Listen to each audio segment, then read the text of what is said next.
Саламатсыңарбы урматтуу окуучулар. Бүгүнкү сабагыбыздын темасы социалдык философиялык ойлордун өнүгүшү. Махмуд Кашкари.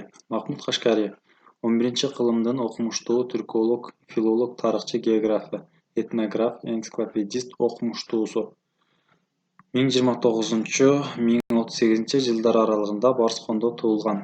Анын атасы Хусейн ибн Мухаммед Ысык көлдөгү Барскон шаарынын жана Дубанды бийлеген бек болгон. Ал Багдад, Бухарадан билим алган. Кашкаринин түрки тилдер тууралуу синтаксистик маңыздары жана китап Диван Лугат ат-Түрк, түрки тилдер сөз жыйнагы китеби аттуу эмгектери белгилүү. Мунун Диван Лугат ат-Түрк аттуу эмгеги бизге келип жеткен. Диван Лугат ат-Түрк түрки тилдер сөз жыйнагы Махмуд Кашкари 1078–1077 жылдар аралыгында жазган энциклопедиялык эмгек. Мында түрк тилдеринин чигил, ягма, карлук, кыргыз, уус, тохси, уйгур, кыпчак жана башка тилдериндеги 75 миңдей сөз камтылып, арабчага которулган. 300гө жакын макал лакап, 100 чамалуу ыр, этнографиялык жана башка маалыматтар берилген. Бизге анын 1266-жылы 1-августта Абу Бекр ас-Сави ад-Думашкы көчүргөн нускасы гана жеткен. Көчүрмө нуска Стамбул шаарындагы улуттук китапканасында сакталууда. Аны мугалим Рифат Билге 1915–17 жылдары Стамбулда 3 томдук кылып жарыялаган. Түркчө, өзбекче, англисче, уйгурча котормолору, немисче сөздүгү басмадан жарык көрдү. Кыргыз тилинде айрым үзүндүлөрү жарыяланган. Бийлик үчүн күрөш жүргөндө Махмуд Кашкари жер кезип, илимпоздук кылган. Ал жөнүндө мындай деп жазат: Мен өзүм алардын, башкача айтканда түрктөрдүн тили өткүр чеченинен, айтары ачык жетегинен, көдөнү кең тетигинен, эң ак сөөк тектүүсүнөн, найзасы тамы эптүүсүнөн болуум менен бирге түрк, түркмөнуус, чигил, ягма кыргыздардын талааларын жана калааларын изилдедим. Алардын тилдерин жана накыл сөздөрүн зээнге туттум. Акыры алардын ар бир уурусунун тилин өтө кылдат жат кылдым, тартибин татынакай өтө сымбат кат кылдым, деп жазган. Махмуд Кашкари Чыгыш Теңир тоодогу кыргыз топтору Карахандар доорунда ислам динине өткөндүгүн, кыргыз тили нукура түрк тили катары сыпатталгандыгы жөнүндөгү маалыматтарды өзүнүн диванында баяндайт. Кыргыз түрктөрдүн бир уурусу деп жазган.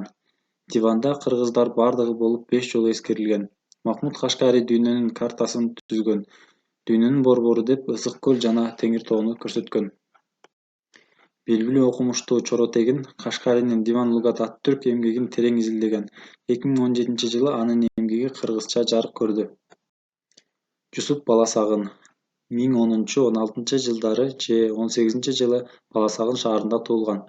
Окумуштуу Араттын эсеби боюнча поэманы жазып бүтүргөндө 54 жашта болгон. Ал поэмасын Баласагындан баштап 1067–80 жылдары 18 айда Кашкарда аяктап, хандын ханы деп аталган Кашкар шаарынын башкаруучусу Буура Карахан Абда Али Хасанга тартуулган.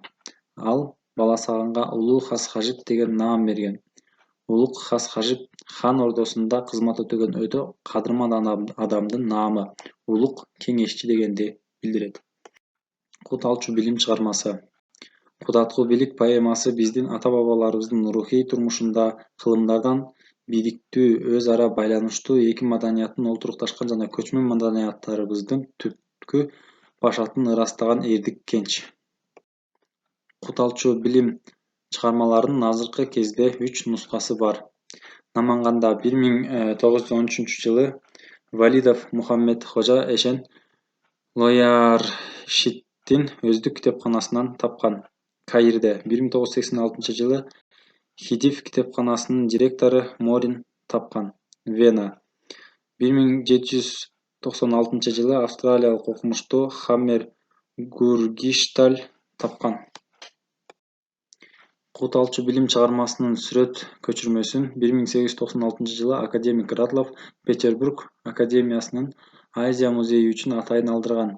Азыр ал Россия Илимдер академиясынын Чыгыштануу институтунда сакталуу. Наманган нускамасы толугу менен сакталган.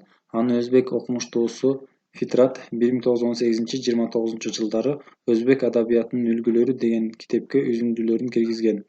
Ал азыр Өзбекстан Илимдер Академиясында сакталуу. Куталчу билим дастаны ыр жана кара сөз менен жазылган. Чыгармада Манас эпосу менен үндөшкөн жерлери көп жана кыргыздын макал-лакаптары, учку сөздөрү көп пайдаланылган.